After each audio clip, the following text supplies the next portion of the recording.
Trump-like leaders in prison on phony charges, and the people have been inspired by the US red wave. Stop the political prosecutions around the world. First, he does refer, and I've done the same when I interviewed Imran Khan, for people to relate to Imran Khan's personality. I compared him a lot to President Trump. They've gone through similar political targeting. Trump emerged victorious. Obviously, he's president now, and your father's in jail. What are your thoughts on Richard's characterization in that tweet?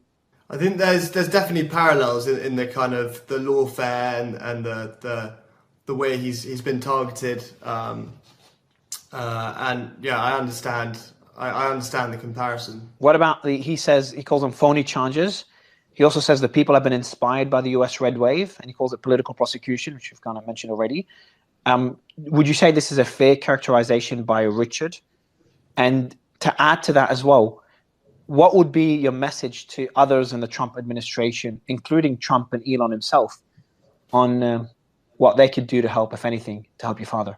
So I think that's definitely a fair characterization when it comes to Pakistani politics. 100%, they're false charges, trumped up charges. Anyone who looks into it a little bit can kind of see that.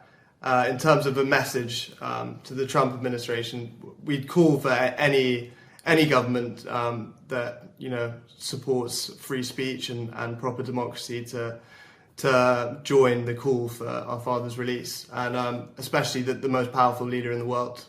I mean, I completely agree. I mean, what we want is just the international community to look at what's going on and hopefully take action. And who better than Trump to gain the attention of? So, we'd love to speak to Trump or try and figure out a way where he would be able to help out in some way, because at the end of the day, all we're trying to do is free our father, bring democracy in Pakistan, and just ensure he has basic human rights. Would you be open? So, if there's anyone in the world, anyone with a large following or political influence that would like to help, and this is a question I just thought of now, would you like them to just be public about it? Would you like them to reach out to you guys? What would you recommend? What would you ask people to do? Both, I think, to definitely speak out about it. I think that's huge. That would be huge, just to create a bit more noise, because it's definitely gone a bit quiet recently. And definitely, if someone had a bit of we would love people to reach out to us if they have some influence or a potential to help with this situation. I want to read out a quote here from your father, going back to what we talked earlier, because it's not just your father that was targeted. His current wife is in jail. Other family members of his political party have been targeted in different ways. I remember when I interviewed your father, a lot of people within his party were on the run or in different countries worried about family members. I've spoken to many of them privately. I'll read out a quote again from the same essay from your father in Time magazine. He says, "Our social media volunteers, supporters in the diaspora, and activists have had their families harassed and abducted, all in an effort to silence dissent." Have you seen this? Is that true? Have people been abducted that are supporting your father? Yeah, I think it's been quite widely reported that there have been journalists, supporters, party members who've been abducted, kidnapped. There have been reports of people being tortured. I think that's pretty valid. Does that worry you guys? Go ahead, Qasim. Well, no, I was going to say, I mean, Sulaman cautiously says there have been reports. It seems pretty clear, they're giving speeches, looking disheveled, and suddenly no longer part of my father's party, PTI, and all of a sudden they're, giving up on politics, and it's pretty clear. Is that a reason? So I know I asked you earlier, why are you speaking publicly now? What's the reason you've never spoken before? And maybe going back, and maybe you could describe the early days when your father was arrested. Where were you when you heard about it? What first came to your mind? Did you expect it? I know you already said you wouldn't expect it to take this long. I'd love to know this first, why not spoken publicly before? And the early days of the first arrest and release, because there was massive protest, and arrested again when everyone just kind of slowly quieted down. So we've always been quite private people. It goes back to what we were talking about earlier, where our father never wanted us to be in politics. We were never interested in it anyway. And so it made sense to just live a more quiet life. And that was a good element of living in England, is that we didn't have to live quite so much in the public eye. But I remember very vividly where I was when he got arrested. I was about to give, at the time, the biggest speech of my life for my startup, for Mifu. And I was about to get on stage and speak to about 100 people. And as I was preparing for it was about an hour and a half before, my business partner, I see him go pale, and he shows me his phone, and I see that he's been arrested. And at the time, you know, we have quite a thick skin with this kind of stuff. We've seen him get shot. We've seen him get arrested multiple times. We've seen him, he's sat us down and told us he's going against mafias in Pakistan. You know, we're quite used to this kind of thing.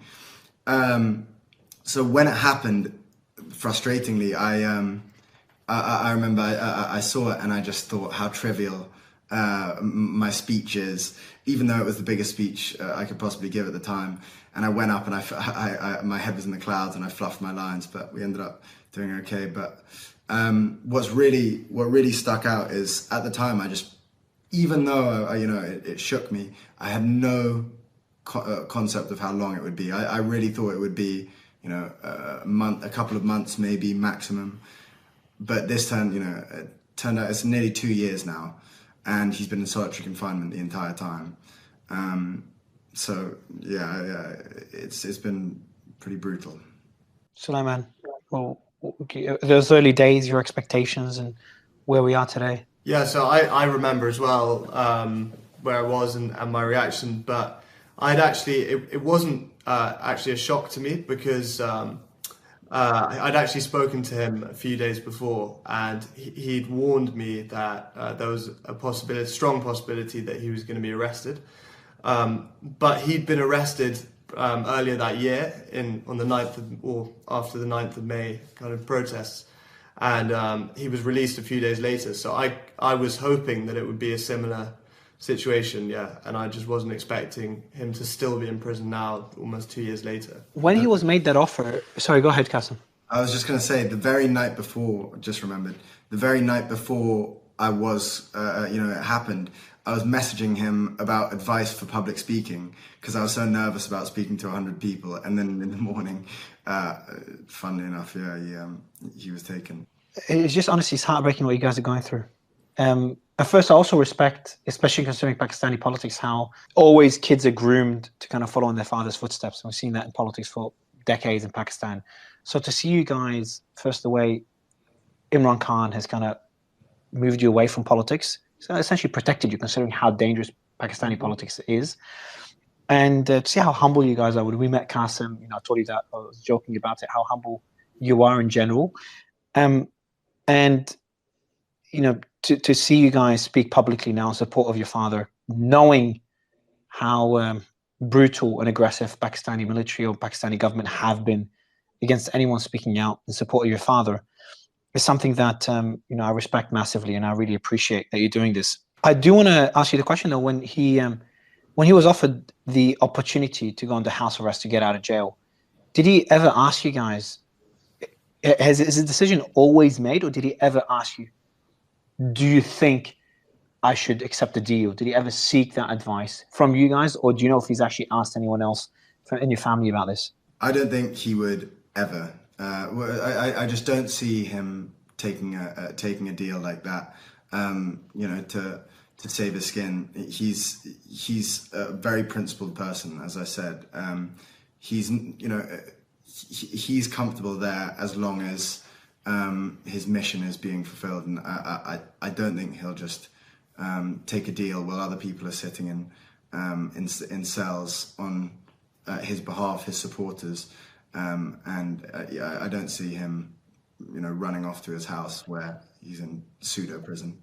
Another thing I think people would be very curious about is those calls you have with your father. Why don't you talked about him sharing some wisdom, especially with all his readings in jail and things he's learning. Can you tell us some more? And obviously, I'm sure some things are private, but kind of give all the people that are supporting your father and that believe strongly in his cause and have risked their lives on the streets in the protests last year, how are those discussions? What are certain things? What do you think are messages he'd like the world to know as well beyond your private conversations? So he, one thing, yeah, there's a lot of private stuff, obviously, and most of it's about family. But occasionally, at one point recently, he was laughing about how desperate his opposition are getting. With it's not only these kind of torture tactics against him, and he was laughing. Okay, yeah, now they put me, now I have no contact with the outside world. So when he would sit to see his lawyers, he would say, "Okay, what's happened in the world?" Just very casual, and he's basically just very, very aware of how desperate they are. The censorship. If you didn't know, for the World Cup, the anniversary of the 1992 World Cup, for context, he was the captain of that side that won the World Cup. And in the images for the anniversary, they blurred him out of every single photo, or cropped him out of every single photo. So imagine doing that with the captain of the World Cup winning side.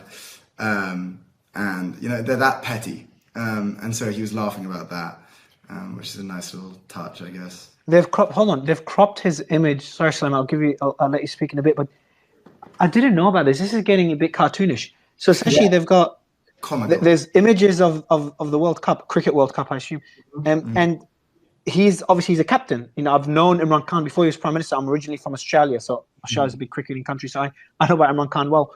And as a cricket star, he's obviously in all those images and posters. They've cropped him out. Yeah. So they're not even being being kind of considerate or being strategic in their censorship. They're just putting it out there, not caring that they're blocking free speech. Sulaiman, maybe same question to you, is like a bit more, those discussions and kind of a sense of how your father is, because he seems, based on what he said so far, beyond resilient, beyond just being strong and getting through it. Yeah. Making a joke out of how desperate the opposition party is getting. Yeah, well, I'm sure that like I said before, he's not really someone to complain about his conditions. I'm sure it is incredibly tough, like given how small his cell is and everything. But it's 10 days in the dark. It's brutal torture method. Yeah. Brutal torture method. Let alone cutting out contact, and how your phone calls are cut out after 20 minutes. Yeah. It's just disgusting treatment. That's left for people that have committed heinous crimes, which obviously your father is not even close to fitting that description. But sorry to interrupt you, Sulaiman. He, on a sort of more positive note, he feels, I think he genuinely feels that he's, in the last almost 2 years, he's learnt more and kind of strategically, he's really developed a good kind of roadmap for what he wants in the future. So I think he's always optimistic, but he sees it as a very good learning experience. That despite obviously how difficult it is. Sorry, I was going to say he's always been a big reader, but now he's had so much time to read about historical figures, leaders of the past, and also about faith, and he believes that he's grown more in these past 2 years than he has in the previous 20, and he said those words exactly. As well as how much he's grown mentally, and he says spiritually as well, he says he has he's been strategizing about what he can do when he's released for Pakistan. So yeah, he's one of the few people who's coming out of it, hopefully, or how he believes is stronger. Do you think he will come out of it? Of course I want to believe that, but the reason why we're here is because, we feel like we're somewhat running out of options from legal options or others, and what's worried us most is that a lot of the pressure on Pakistan, a lot of the news reports, it's all kind of died down, or it's fizzled a lot recently. So what the whole reason why we're here is because we are getting worried. You know, we're naturally very worried right now. So. And there have even been threats to prosecute him with offences that would carry the death penalty. So, you know, it's pretty. The reason that the reason we're doing this interview is because the situation is getting pretty desperate. But yeah, we hope, you know.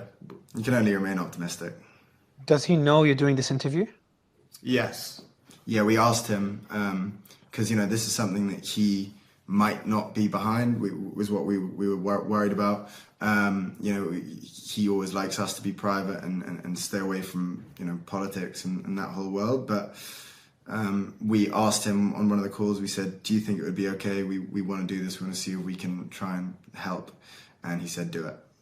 How is Imran Khan outside of politics? How is he as a person? What is the side of him that the world does not get to see? I mean, he's a very, very dedicated father in a way where, you know, in a strange way, as in he's dedicated his life to politics, to the people of Pakistan. In a way, he has millions of children in his mind, I guess.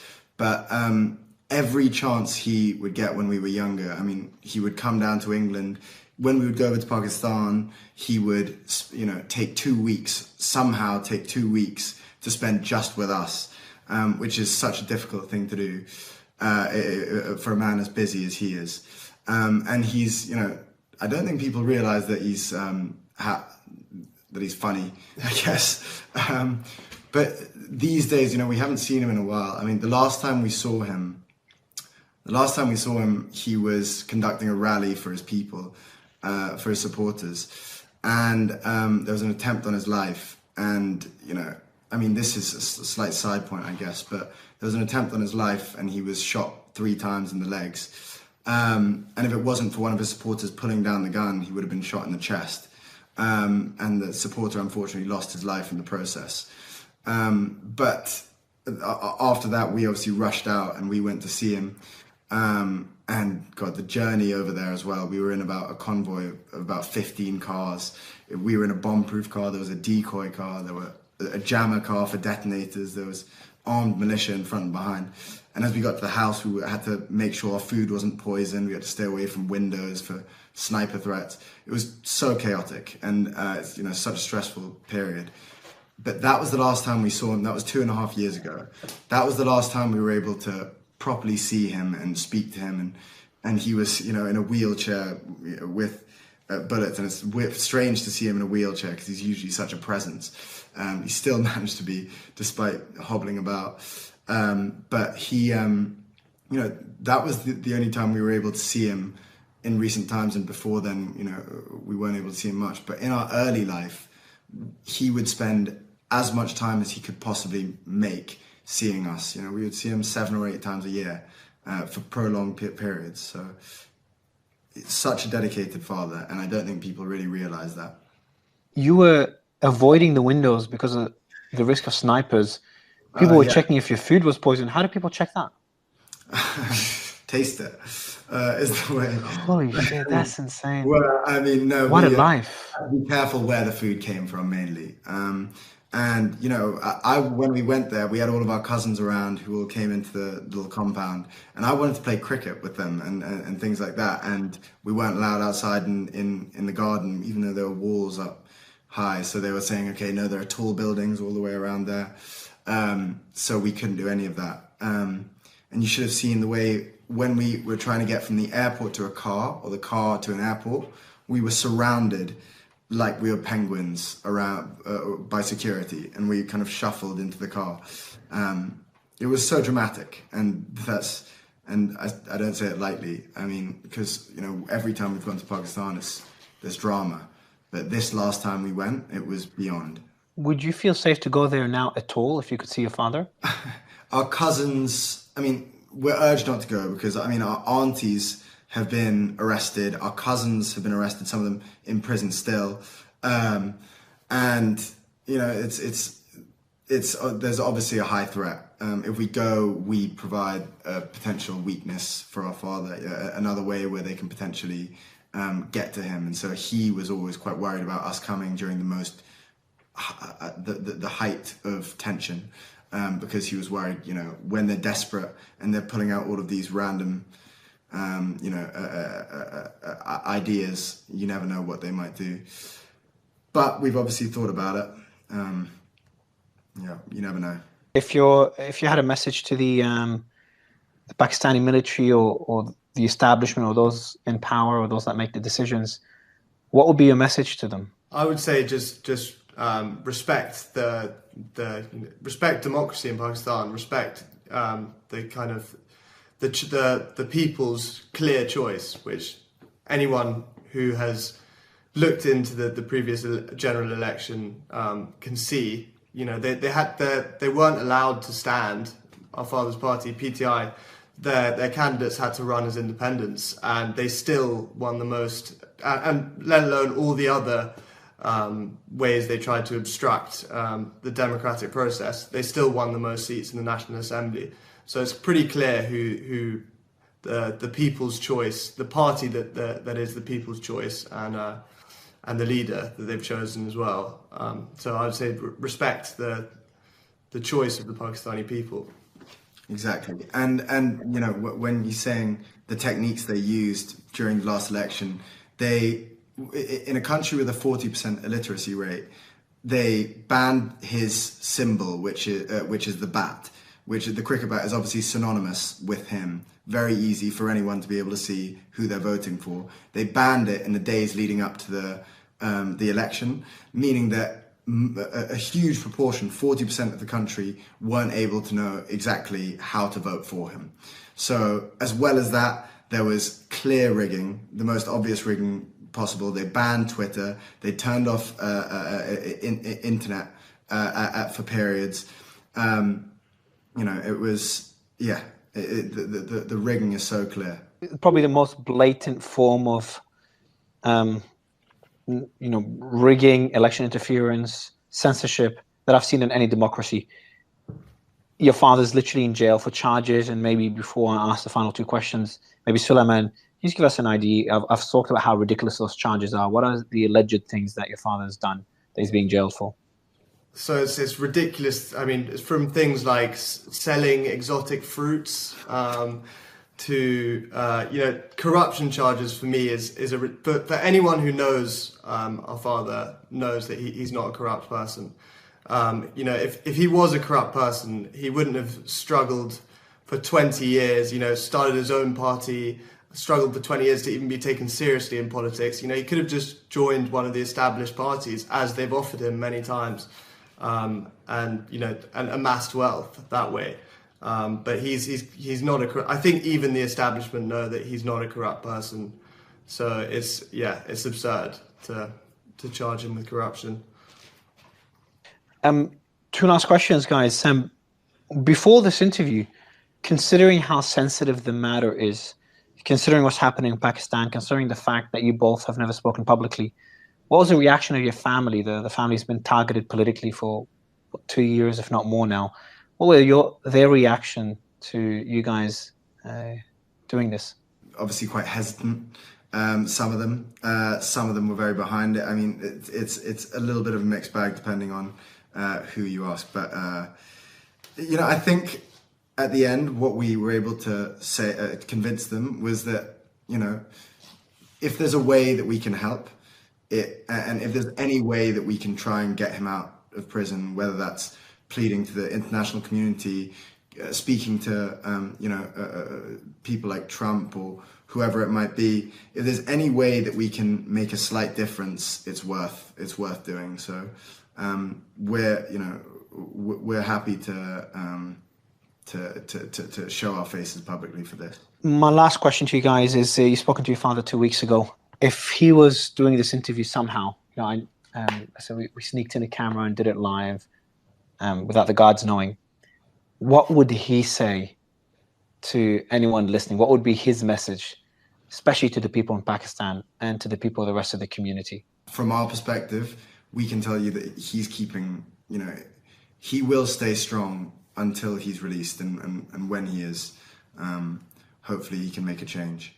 And guys, what would be your message? What would be your message, Qasim, Sulaman, to the people of Pakistan and to the rest of the world. Don't lose faith that he I can tell you has not lost faith. He hasn't given up. He's not just sitting in his cell kind of twiddling his thumbs. He's very